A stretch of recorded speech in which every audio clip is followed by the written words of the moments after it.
சினிமால லட்சத்துல ஒருத்தன் தானே ஜெயிப்பான், மத்தவெல்லாம் பிச்சை தாண்டா இருப்பான். இவ்வளவு நாளா ஃப்ராட் பண்ண, ஆனா இன்னைக்கு படம் எடுக்கிறக்கா வாத்தியாரே கொலை பண்ண மாட்டோம்.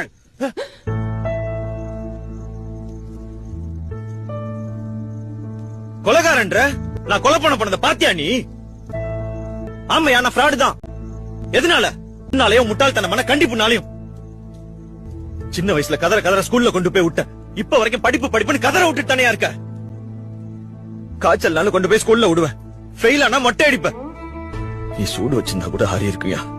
ஆனா மேக்ஸ் மொட்டை சயின்ஸ் மொட்டைன்னு ஊர்ல எல்லாரும் கிண்டல் பண்ணது, அந்த வழி இன்னும் ஆறாமதான் இருக்கு. சைக்கிள்ல கீழே விழுந்தா ஓடி வந்து முதல்ல சைக்கிளை தூக்குவ. சைக்கிள் மேல வச்சிருந்த பாஸ்ல 1% என் மேல வச்சிருந்திருக்கியா? நல்ல வேலை உனக்கு இன்னொரு குழந்தை பிறக்கல. பிறந்திருந்தா அதையும் டார்ச்சர் பண்ணியே கொன்றுப்ப. நானும் அவன் இன்ஜினியரிங் சேர்க்க சொன்னேன், அது வேணாம் தானே நான் கையை உடைச்சுக்கிட்டேன். அப்போ அது விட்டியா நீ? உடைஞ்ச கையோட எக்ஸாம் எழுத வச்சு.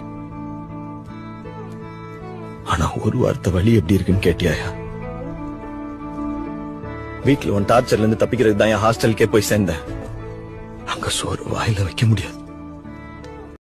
என்னைக்காவது ஒரு நாள் திருப்தி அம்மா கையில சாப்பிடலான்னு வந்தா, அப்பவும் எக்ஸாம் எப்போ மார்க் என்னன்னு மட்டும் தான் கேட்பேன். சாப்பிட்டாடான்னு ஒரு வார்த்தை கேட்டிருக்கியா? சினிமாச வந்தவன நேரா உங்ககிட்ட வந்தானே சொன்னேன்.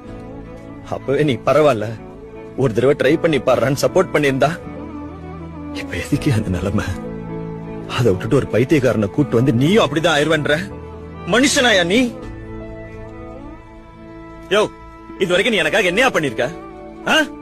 உனக்கு என்ன, இந்த உலகமே இடிஞ்சு விழுந்தாலும் நான் இன்ஜினியர் ஆகணும், வேலைக்கு போய் அந்த எஜுகேஷன் லோனை அடைக்கணும், அதானே?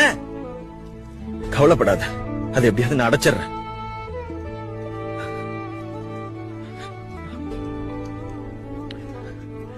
யோ, நீ சினிமால தோக்குற 99,999 பேரை மட்டும்தான் பாக்குற.